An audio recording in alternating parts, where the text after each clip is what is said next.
Right then, well, welcome everybody to episode 2 of Life at the Tap End, the Altecnic podcast.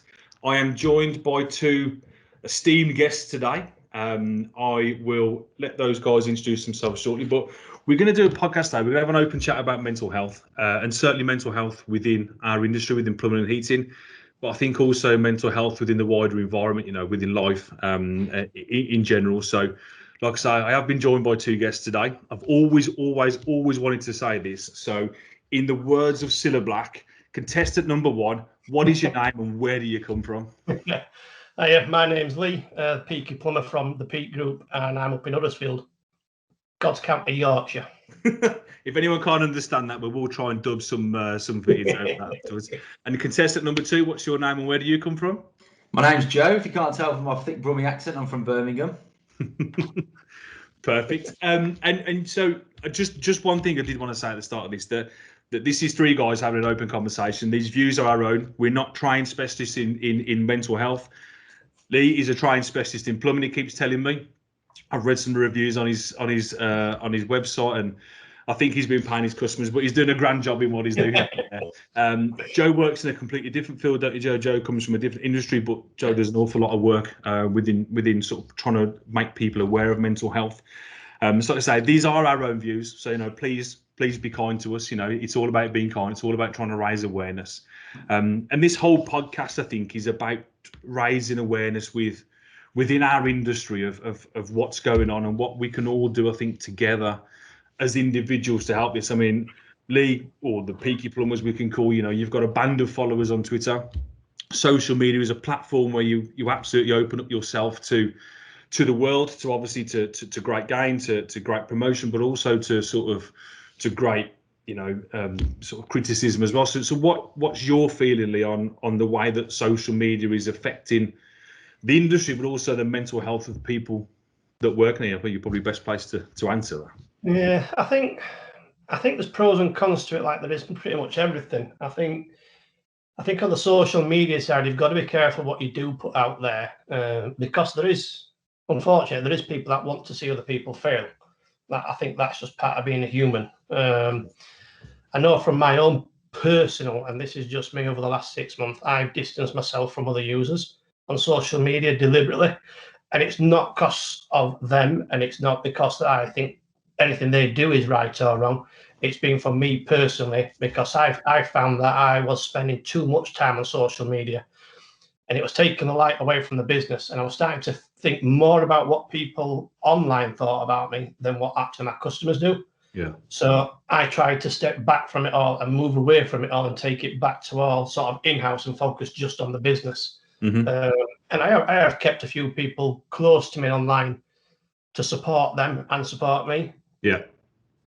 No, I think, Joe, you and I did a live on Instagram the other day when we had a discussion about social media, and I think I see social media, and Joe, you can emphasize this a bit, that you see the switch and the change in what's happening now. I see LinkedIn from 12, 18 months ago. LinkedIn was a very professional environment where people would post about their work, their business, and I see that now turning to become more of a social media platform of people bringing their own sort of personal life and views into things, which I think is changing the way that LinkedIn as well. But obviously Twitter, Facebook, and Instagram, they're all sort of different platforms for different things. And Joe, I know you do a lot of your sort of talks and promotion via sort of social media. So what are your sort of thoughts on that platform? I think as a rule, I think we're all very guilty of chasing the status, aren't we? That's the problem, I think, with social media. I think we're a nation now where we depend heavily on what other people are doing, and we're not concentrating on ourselves enough. So I'm a prime example. The people that I follow on Instagram before I started sort of getting involved in mental health were all these guys that were, ripped, and they had 1 million followers and everything else. And you're chasing that dream, which realistically speaking, are you ever going to get to? And then it puts yourself already into a negative position or a negative mindset. I think the difficulty is how much of that do you rein yourself back from, like Lee was just saying, and kind of understand that actually that's not real life. Social media is exactly what it is. It says it is. It's about the social side of your life. So people don't ever post realistically how bad their life is on there. People don't go, no, I've just had an argument with the wife, or, you know, oh, I've just lost my job, or whatever else. They use it for the pros of their life and try and get people interested, don't they? So I think it's very difficult, but my feelings are I try and distance myself with it as much as I possibly can. But it's also a really, really good tool to use to get your opinion across, like, you know, doing these random lives through February that, you know, Ed's joined, and we've had some other people like Mind Soldiers join and stuff like that. So I think it's got a purpose for sure. It's just how you manipulate social media and how you use it to your advantage. I think that's the thing. Yeah, I think it's a good point, and I think that there is some, look, I'm not here bashing social media, far from it, because I think social media has got a good place in our life if used in the right way. But if you imagine, certainly a lot of people in our industry are one-man bands that spend a lot of time out on the road on their own, you know, driving miles and miles and spending, you know, thankless hours on, you know, in self-isolation almost, you know, driving from job to job, and that can become a lonely place. And I suppose social media becomes your sort of wider platform in that respect, but I suppose it can also have that negative effect, because when you do start seeing negativity that comes into it, you know, I'm guessing that when you are out in that environment, it can start to play on your mind, because you have an awful lot of time to start thinking about everything else that's going on and what people's perceptions are. I mean, Lee, I don't know if you know, if you find that sort of being out and about a lot on your own or with others or whatever else, but. Yeah, I think, again, you know, I've spoken to a few people that I know are, I wouldn't say struggling, but I know, well, I don't know what they're even the word I'm looking for, really, to be fair, is, but I know that some people like that. Some people see their van as their office, and I'm on my own, I'll be okay. And they put that little bubble around them and say, right, this is my world, this is my environment, I'm happy at this. And it's sometimes hard to help people. Some people don't even want to be helped. Some people don't want to talk. I know at the start of the first lockdown, when everybody was like sort of panicking over everything that's going off, I made a point each day, and I think I just sent a text message to 3 people randomly every day that I probably only speak once or twice at a trade show, and I just sent a message saying, you know, how are you doing? How are you coping with everything? It's a bit, you know, up in the air at the minute, innit? What do you sort of think? And most of them messaged back, you know, and again, they asked how I was doing. And I think for us, it's certainly been easier if you've worked through it. And if you didn't, that's also fine. That's, again, each individual's choice. I worked through it purely because some of our customers are doctors and nurses and things like that. So we worked. And I think it was easier for us because I was still seeing people, whereas other people, like my missus runs our office, she hasn't seen anybody in almost a year. She's only just started going to the merchants now. And it's the same as reps. Reps generally enjoy the job because they're out on the road seeing people. They're that kind of people. I couldn't do it. I absolutely detest driving. I really do.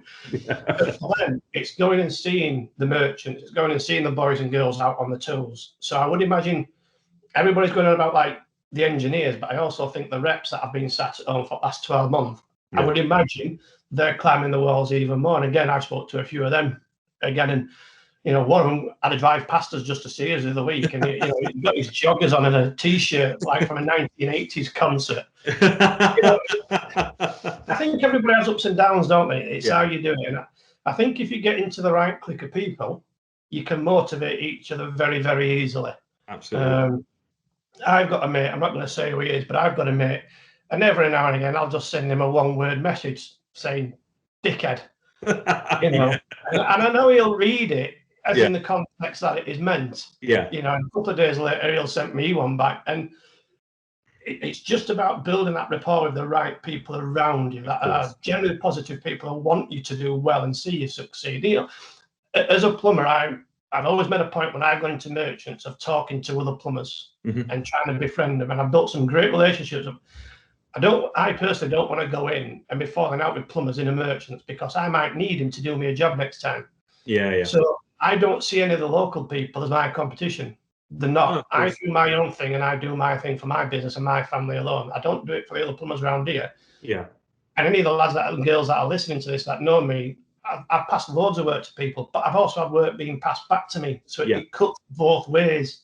You know, you don't want to be hiding in your own van in your own little office. You've got to build a relationship. But again, you've got to select who you do it with. You need that wider network, I think, that is probably, you know, although it's not a close network, it's a network, you know, that's around. And Joe, obviously, you know, you are in your day-to-day job a sales rep, albeit selling you know, potatoes and peas. Chips and peas, baby. Chips and peas. So, you know, I mean, I'm guessing it's had an impact on you as well. Not, you know, not being able to, the social side that I know of you. You know, I know you as a certain person, but I'm guessing a lot of that comes from the life that you have with work and being able to travel. But, you know, not being able to do that, has that had an impact on you and how you feel about things, or? Yeah, definitely. I think it's you know, it's difficult, isn't it? I think, you know, we've gone from, I mean, I was a chef for 12 years, so I've seen both sides of the industry now as well, which is quite an eye opener. I think when in my normal job, which is what I do today, is, you know, I'm out and about traveling and seeing people and selling chips and peas, amongst other things. But it's very, very difficult because my biggest customers are NHS and education. NHS don't want you to go anywhere near them unless you absolutely have to, which is at the moment it's not. Selling chips and peas isn't exactly classed as a necessity as such. No. By the way, not just chips and peas. But yeah, I think, you know, going out for me especially is, you know, I'm I feel like the old school sort of sales, even though you know, I'm relatively new to it. What I've been doing it for sort of 8 years is I sell to people by being a people's person. So I like to go in there and build, like you've just said, Lee, build that rapport with someone, you know, sort of try and get an understanding of what it is that they enjoy and their motives of buying as such. And to do that over Zoom or Teams or over the phone or over an email is very, very difficult, because as salespeople, we're taught to read body language. We can't do that when you're over a Zoom, really, because most of the time, like Lee, you sort of see their sort of shoulders up and that's it. So you don't see what they're doing with their hands a lot of the time. And I think it's just about. I'm here. I'm not doing anything untoward. I think it's just about, you know, it's habit as well, isn't it? And I think you're talking about mental health. I think we're all creatures of habit, regardless of what it is that you do on a day-to-day basis for a job, and whether it is your working life or your social life. We're all creatures of habit in some way, shape, or form. And I think when you're so used to doing something day in, day out, whether you think it's mundane at that time, it affects your mental health then subconsciously when you're withdrawn from that without a choice. Me, for instance, going out and seeing customers, when I'm sat here on my laptop, it's the worst part of my job. I absolutely detest admin. It's not what I signed up for the job to do. Okay, it's quite heavily admin based most of the time, but that's after I've been out and I've done my favourite part of the job, which is going to see people. So yeah, it definitely affects people regardless of what part of the industry you're in, whether it's your industry, you guys, or whether it's our industry. I think everybody's the same, aren't they? Yeah, I think, you know, if we focus on mental health now, I mean, Lee, you'll back me up on this. We work in quite a sort of bolshy male dominated industry. You know, certainly when I went through my own personal mental health problems, which I'm talking, you know, 10 or 15 years ago, but I was bad when I had it. But I worked in the environment of a building site, of a warehouse, and it wasn't the environment where you could ever really talk to anybody about having mental health issues. At the time, I said, you know, before Lou, when you and I chatted, I didn't know what mental health was. I didn't know what it was that I was feeling. I knew I was unfocused. I knew I had, you know, this strange feeling in my stomach all the time. I knew I was always feeling tired. I was feeling withdrawn. You know, I'm quite a lively person, if you know me, and I like to be centre of attention. But I will soon turn this person. I was in this position where I didn't know what was going on, and I didn't know what was around that, and I tried to carry on because, you know, being in this heavily dominated male orientated industry on building sites, wherever else, where you've got brickies, you've got fitters, you've got all these different trades, or all these big burly lads with tattoos and effing and jeffing and whatever else, you don't ever feel like you can talk, you know. And I think was a hard realization for me, to be in that situation where I didn't know who to turn to, because I didn't want to bring the problems home. I didn't want to talk to the people that I was living with at the time, or the, you know, my close family, because I thought they're not going to understand what it is, you know. This is something I need to deal with on my own. And I got to a point where I couldn't, you know, I got to a point where I really, really hit rock bottom and I didn't know what to do. And the only way I knew out was what you perceived to be the worst. And luckily, I didn't go down that right. And I seek help out to finally open up to my mum and tell her how I was feeling, and trying to explain it is difficult. You know, I think when you've been there and you don't actually. That's probably the hardest bit, to be fair, for somebody who hasn't experienced it. Exactly. I've had a couple of moments in my life. I think that is the hardest thing, is trying to explain it to somebody else that hasn't had that experience. Yeah, and trying to explain what it is that's like. It could be this pen isn't the same color black that it should, and that will get you. Do you know what I mean? It's the smallest things, and I think when I did open up to Mum, she was absolutely fantastic, and she put her arm in. She said it was going to be okay, and I don't think she knew at the time what to do, but she was glad that I'd opened up to me, because everybody else I tried to talk to in a roundabout way hadn't really got what I was trying to focus on, And in the end, I ended up going to see some at Birmingham Mental Health, etc. Go through all that sort of stuff. And it's made me the person I am today. And there's a deeper story about that, but that's not something that we need to talk about. But I've been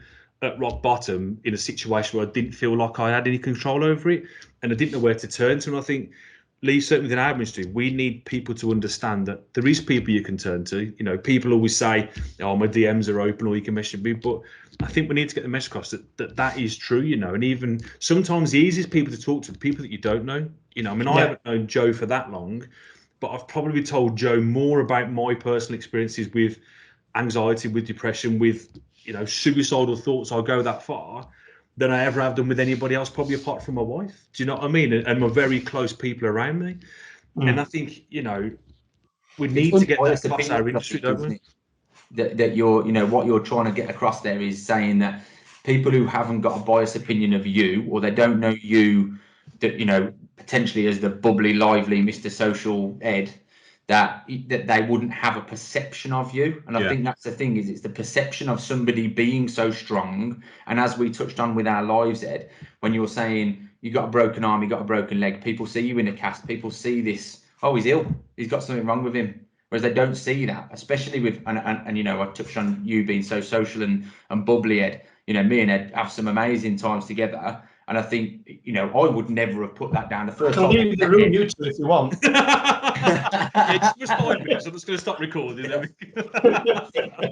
The first time I ever met Ed, he came into my mother-in-law's house and he was just like, yeah, this Mr. Go-Lucky. And like when he left, I said to my wife, I was like, crikey, he's absolutely nuts. Like, he's wicked. I can't wait to get to know him, kind of thing. I didn't know anything that had gone on before with these mental health problems, because that perception I had of him instantly was, he's fine, he's okay. But you don't see what goes on behind closed doors. You don't. And when I say closed doors, I mean that front as such. Whereas what's going on inside of somebody, it can be potentially so much different. And it's about breaking that down, I think, isn't it, with that unbiased opinion where someone doesn't know anything about you and you're saying, actually what, I'm not okay, is that they then give you opinion based on what they see in first hand, if you like, rather than what you're perceived to be.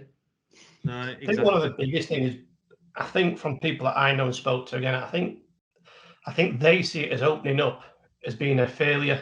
Yeah. And I really don't think it is. I think if you're willing to trust somebody, and again, the right people, and be open and honest, I think that's a success. I don't think that's a failure. And I think that is the problem. Again, like I said, within our construction industry, I mean, I was brought up in an old mining village where, and it's not a sexist thing, but the man went to work and the woman stayed at home and built the house. That was how I was brought up. That was our generation. And I think that's what we need to change. It isn't a failure to ask for help. It isn't. To ask for help is the best thing you could do for you and your family and the people you love every single time. It's the first step of the journey, isn't it? I think. And I read something the other day on some of the the mental health stuff and that I follow. And if I've got a bad shoulder at the minute, and my wife is constantly saying to me, "You've got to ring the doctors," and I never do. And when I do, she'll say, "Oh, fantastic! You've run a doctor's. You've achieved by ringing the doctor." Now, if you've got mental health, people think that, like you've just said, that you going to see somebody that's not succeeding. You failed because you can't cope with your own mental health thoughts. You know what I mean? And it is not that. Nobody. It's the biggest achievement you'll make. I felt when I had mental health was seeking help, was seeking that individual to talk to. Like I said before, I went under Birmingham Mental Health for quite some time, and it worked for me. But I probably came out of it too early. I thought I was fixed after such a short period of time. I thought, I'm great now. The doctors tried to put me on medication. It wasn't what I wanted to do. I wanted to feel better because I was naturally better. And I've got nothing against people who take medication. Far from it. Everybody does it in their own way. But I wanted to try and deal with it as best I could. And I thought I had, and then I relapsed, in quite a bad way. Again, opened up to my parents. Went through privately through mental health care, and was with a woman called Maureen. I used to sit in a conservatory for an hour a day, every Friday. Didn't even realise what she was doing, but she helped me through so much of my life just by sitting there asking me, what I was doing, what I'd been doing that week, what I thought about, and they open you up. They open up that wound, don't they? And they start to be able to help that. And I think that's where we need to learn. You wake up with the butterfly feeling in your stomach, and you feel sick or you feel whatever else. There's a reason for that. I'd like to think if you're a male, you're not pregnant, so we can kind of discourage that one straight away. But there is reasons why we feel that way, and at least certainly in our industry, it's getting people to understand that it's okay to have that feeling. It might not be great for you as an individual, but there's things that you can do. There's people out there like yourself and like some of the other, more prominent people in the industry that you can talk to. But there's also sort of, other channels you can go down to seek help where you may not necessarily feel like you're going to be so judged. And I think judgmental, people's thoughts that they're being judged is such a big thing. And also what deter people, I guess, Lee, from probably talking about it. Do you know what I mean? You see some of the people actually all big bullshit, all this sort of stuff. Oh, look at my pipe, well, look at this and that. When deep down they might be, they're too scared to say, I'm probably not as bubby as what you're quite thinking. I am struggling for X, Y, and there's no reason why we do it. We can't blame lockdown. We can't always blame social media. Sometimes, it could be something completely different, which is causing that impact on their, on their feelings. But I think everything we've spoken about so far is having a very small part to play in how everyone's starting to feel. And I think we need to try and combat that, certainly within our industry and others, as best we can. And Lee, I don't know what your thoughts are about people opening up. I know you said it's the best thing to do, but I think we really need to push that message that there are different channels that we can all go down to seek this kind of help. No, like we said at the beginning, these are just our opinions. None of us are professionals. Absolutely. My number's online. It's easy to grab, and again, there's a couple of people that I've never actually met face to face that I've had conversations with. Like you quite rightly, I think the biggest thing for some of them is they don't want to go home and tell the wife. Yeah. They really do, and I've said to them, the best thing you can do is tell the wife. Yeah. She married you, or girlfriend, boyfriend, whatever.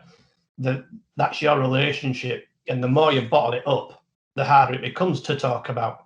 Yeah, and I think going through it myself and having that, not being so bubbly at home, being tired, being all the things that come with anxiety and depression, it does have an impact on your home life. And at least if you give that person or the other people in life an indication as to why that might be happening, I think it will help that situation. You might not think it will, because you think, she's going to think I'm, there's something wrong with me, or, she can't talk to me. It's not the case, but a problem shared is a problem halved, isn't it? Yeah, and that's what you've got to start, the one lesson I learned is to start with the people closest to, because if they care enough, they'll help you.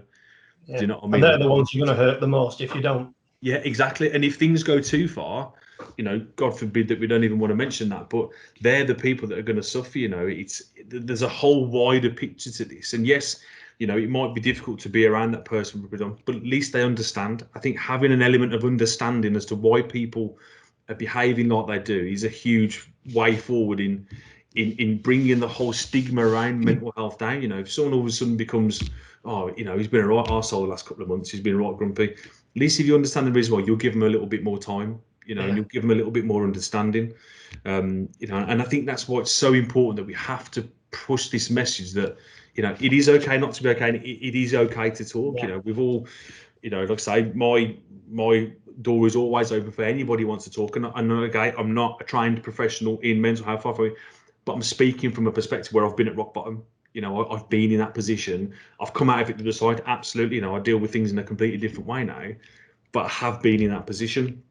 And I think, I can talk from experience in that respect, as opposed to just trying to preach by, doing an online course that cost me 15 quid that gives me a certificate. Do you know what I mean? But so it's a quick question for you, Ed, is if I was to have messaged you when you were rock bottom, or you were experiencing those really sort of horrible thoughts or whatever else it was, and I'd have just texted you to say, how are you?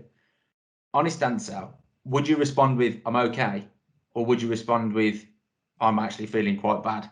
Because I think something that we're all guilty of is we ask almost as a conversation starter, how are you? And do we actually mean, how are you? Or do we mean, how's things going? Because I think if you press that a little bit harder, where I've done it with someone, I don't know if I've done it with you, Ed, to be honest, where I've said, how are you? And someone comes back and go, yeah, I'm all right. But actually, no, you're not, because I can tell you're not, because you haven't texted me for the last week. Something's going on. I've seen on social media you're not very active, blah, blah, whatever it might be. Do we push each other enough or hard enough to be able to get that honest answer? Or are we all guilty of kind of just saying, how are you? Yeah, I'm okay. All right, brilliant. Speak to you again in 2 weeks' time. I think it's a double-edged sword. I mean, I probably would just text back saying, okay, you know, because even at your lowest, when you're trying to seek help, you don't always want to put out, if you know what I mean. And I know that sounds really daft. And I think on the other aspect, if someone does keep pushing you, it can put you into a shell. Do you know what I mean? And I know when we did our live today, there was a lady on there who said she knows her husband's struggling, but he won't talk to her. He will not open up and talk to her. And did we have any advice? And sometimes in situations, I think people will only talk when they're ready to talk. You cannot force someone to do it, because I think they'll just go into a shell. And that's why, you know, I'm trying to push the message of that, you know, if you are just feeling those little thoughts, just have a chat with somebody, just say, I'm feeling a bit like this, and try and get a bit of rationale behind it, because sometimes there is no reasoning to it. And Lee, you may be able to, you know, it's about when you're not necessarily feeling great, there's no processed thought to what it is. It just, everything just seems to be all consuming, doesn't it? Yeah. I mean, for me personally, when I've had that experience, what I did, again, it worked for me, is I just wrote a list. Yeah. Wrote a list of what was bugging me. And then the day after, I would make a point of addressing that before I did absolutely anything. I wouldn't let anything, what's the saying? I don't let things rent space in my head. You know, I'll deal with it straight away if I have to, and because it's like when you've got to give somebody bad news, isn't it? You don't want to drag it out for hours, days. Yeah. You may as well. I don't mean being blunt and being disrespectful, but sometimes it's quicker just to get it face on and addressed straight away, and then you can move on from it. Absolutely. Yeah, and you're right. And I think Lee, that's a really good piece of advice. It was something that I was always told when I was going through sort of, you know, I'm not going to call it counselling or therapy because I don't like that. When I was going through my time of talking to people, is that sometimes if you write your thoughts down, they become a little bit more rational. And like you said, you can tick them off. When they're in your head, you've got a list of 100 things that keep changing priority. They're moving around, and this one will be top, and then 2 minutes that, and it's a constant cycle of like a washing machine. Whereas if you've got a list, Lee, absolutely smashed it what you said there. You can go through and you can process them at your own pace, in your own way, and tick one each. And it might be something simple of, I haven't got this quote done, or I know I haven't got a pump to do this job tomorrow, or it could be anything. It could be anything home related. But at least you're controlling then your own destiny in how you control it. That's what worked really well for me when I was having my moments. A few things that I did is I programmed my phone to go onto silent at 7 o'clock at night. Yeah. And with the greatest respect to any customers that are listening to this, your emergency is not necessarily my emergency. Yeah. It just isn't. Where I sit in my own little chair, I have a pen and paper at the side of it. And if I sit there watching TV or reading a book and something pops into my head, I write on the list, because then I can forget about it. It's there. And again, I'll address it later. And probably the best thing that I've done in the last 2 years, when I go to bed, I don't take my phone, leave it on charge, and I do about 15 to 30 minutes of online guided meditation. And ever since I've done that, for me personally, I have a better night's sleep, and I wake up the next day, I look at the list, and I am ready to take that list on and knock the things off that need to be done. And that just worked really. Everybody was different. Everybody's got their own little tips and tricks and things like that, but that's just what worked well for me, and I still do that now. I think that's really good. And I think as well, when it's in your mind, there is no timeline to it. Do you know what I mean? It's all just fuzzing around. Whereas, you know, you can write your list down. It might maybe do it 10 days time, but you know it's on there. You know it's going to be addressed. Like you say, you can move it out. And Joe, I know that you are into your fitness. I know that's how you deal with your sort of times when you're sort of struggling. You go out and do a lot of. I've noticed you started doing yoga recently. I mean, I am built for yoga. You know, I'm wearing black today, so I probably don't look as big as I am. But, you know, if you've ever seen a beer barrel trying to fold itself in two, mate, it's never going to happen. Do you know what I mean? That's in the Buddhists. Hey, yeah. I can't even cross my legs, so I can't be a Buddhist. But I think, you know, it's sort of healthy body, healthy mind as well. I think is a good one to promote. You know, I sit behind a desk 5 days a week. I'm not the healthiest of people, but I do try when I'm feeling really low. You know, I will try and do something just to try and pick me up. And Joe, I know you're a big advocate of that sort of side of things as well, aren't you? Know, doing the. I think the main thing is exercise is what I enjoy. I've always enjoyed exercise. You know, I think the thing is you've got to do something that you enjoy. Putting yourself through exercise, if you don't enjoy it, is pointless, because you may then, well, reverse it and put it back to where it was originally. I think doing something that you enjoy. Not everybody. I never thought I'd ever see the day where I'd like doing yoga, because I'm not flexible. It's just not the way I was built. But I thoroughly enjoy it because it gives me that half an hour, 40 minutes, 20 minutes, whatever it might be, of my own headspace where I just get rid of everything completely, and I'm on my own, and that's it. I don't think about anything other than what I'm doing there and then. Same if I go for a run. I can't run at the moment because I'm under orders from my physio, but whatever it is that you enjoy doing, if that's cooking, I love cooking. Going and cooking something that challenges me, I thoroughly enjoy. So if it's, I don't know, going and tinkering in the shed with something, some pipe work or whatever it is for you guys, I don't know. Until it's not working plumbing, you got nothing to say then, do they? Just buy No, I don't, because I don't know. I'm not DIY orientated at all. He's as not, I tell you, I can't put a picture up in my house. I have to pay someone to do it. I'm rubbish. But what I'm trying to say is, if there's something that you enjoy, do that. It doesn't have to be exercise, but it gives you that little bit of mind space where you can go and do something that you enjoy on your own or with your family. If it's spending time with your kids doing drawing or whatever it is, it just gives you that little bit of meaning, I suppose, in life.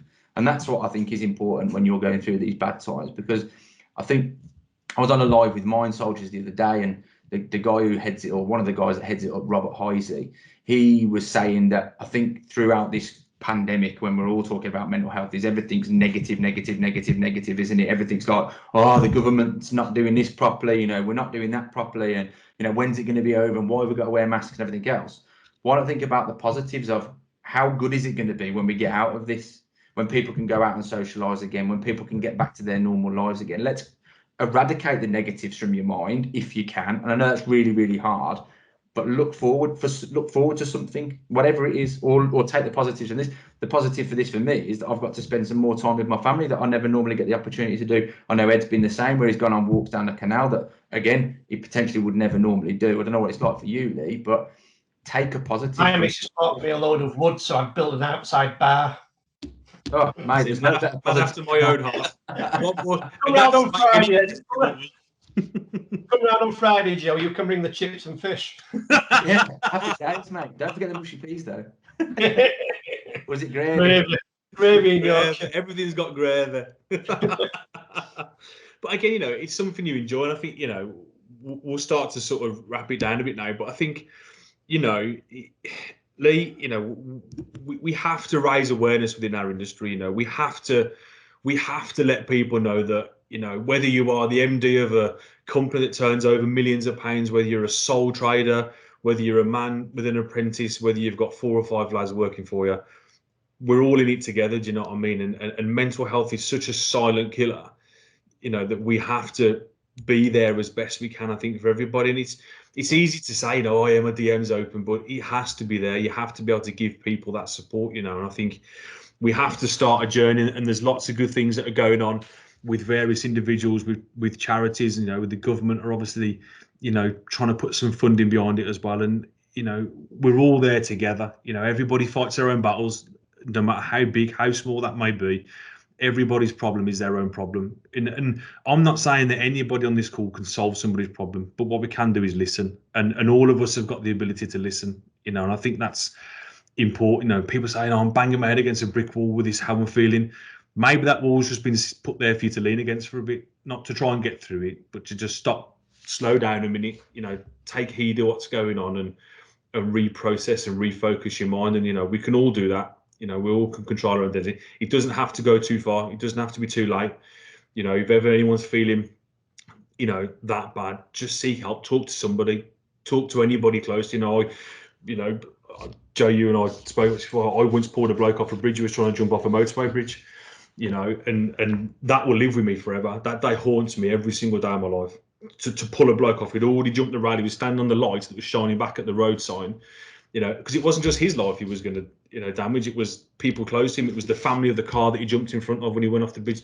There's a whole bigger picture to this. Do you know what I mean? And we all have to raise this awareness that, there is help out there. It is difficult when you are down there. It is very much tunnel vision, and you can't always see a way out of it. But, talking from experience, with the right people and the right stuff around you, you will get through this. And I think, Lee, we have to make sure people in our industry, certainly, and Joe in the wider arena, that people realise this and people are aware that there is help out there to to go right. My granddad used to say, "You've got 2 ears and 1 mouth. Use them in that proportion, son." And it's true. You need to listen. You know, we're all good. Me especially good at doing lives and talking at people or talking to people. I do it for a living. I get paid to talk to people. But I think listening is the big key. I'm part of a group on a Monday called Mentel. If anybody's listening to this and they feel like they're a little bit low and they want that unbiased opinion, they don't give advice. Again, they're not trained professionals. They're just on there to listen to you. So you jump on. It's a Zoom call on a Monday. From 8 till 9, and it's 8 till 9 or 7 till 9. I can't remember now. Either way, could have done some homework before you start. Yeah, I know. Well, I can't remember. Either way, salesman. They're really, really good because you just jump on and you're on with the same sort of people, so like-minded people, and all they do is they listen to you and ask you questions about how you feel like that, why you feel like that. They don't give advice, but yeah, it's definitely worth having a look at. But like you said, Ed, there's people out there that will always listen. There always is. Yeah. And Liam, I don't know if you've got anything to add on to that before we wrap up, but yeah, just one little thing. It's nothing major, obviously, but we're going on about the construction industry, and I do appreciate it is male dominated. Although I think it's great that the women folk are getting massively involved in it now. And we've employed ladies and women before, whatever you want to call them. And they are great for business, and it is great for the industry. We're going on here about the male thing. It does imply to any women listening as well. Of course it does, yeah. Key word through all this has been people. We are all people. We're all humans. It's not boys, girls. It's not men, women. If one person picks the phone up and rings me, I'll be ecstatic. I'll be happy that we've helped one person. Yeah. And I think as well, we've spoken about, again, leave it now, people within the industry, but the younger generation as well. We have to, especially in times like this now, we've got to put our arms around the younger generation who, in unprecedented times, are not going to school and stuff, and just noticing the little changes of thinking how they are, just to make sure that we can, offer support to everybody, really, more than anything, because say we're all here for for a reason. So let's make the most of those reasons why we're here, I guess. Yeah. Well, I guess we'll wrap up there. We've gone for sort of half hour or so. So listen to you two, Lee, I really, really appreciate your time. I know you're a busy man. I know you're more than welcome. And Joe, thank you for your input as well from from the other side of sort of mental health, from sort of the charity side of stuff as well. So please, anybody who is listening to this, take heed of what we say. We're not preaching, we're not professionals, we're not trained in this. We're just trying to help a brother out or a sister out or whatever else. It is okay not to be okay. It's good to talk. It is good. And I think if somebody is struggling and they do find that strength to open up and talk to somebody, you'll feel a massive weight certainly off your shoulders. But for me, it was off my chest, because I always felt, I was struggling. You always get that tightness in your chest. It does start to help out. So please, anybody who is feeling down, just please reach out to anybody who's close, a stranger, say my DMs are open. I'm happy to share my number if someone wants to give me a call, and I know you guys promote that as well. So I do appreciate everyone's time for listening. We do appreciate everyone's sort of input in this, and certainly like Lee, Joe, thank you very much for joining me. Thanks for the invite. This is the start of a movement, I think, that we have to promote as best we can, whether that just be via social media or other means. So I do appreciate everyone's time, and thank you all very much. No worries, mate. Nice to meet you, Joe. Yeah, and you, Lee. Take care, mate. Now, firstly, I'd love to say a massive thank you to both Lee Brown and Joe Baker, who've joined me today to talk about all things mental health on our podcast. Now, if you are suffering or you think you need to talk to somebody, if you please head over to the NHS website, you'll find a list of charities and organisations who'll be able to help you through these tough times. And please just remember, it's okay not to be okay, and it's good to talk. So everybody, please stay safe.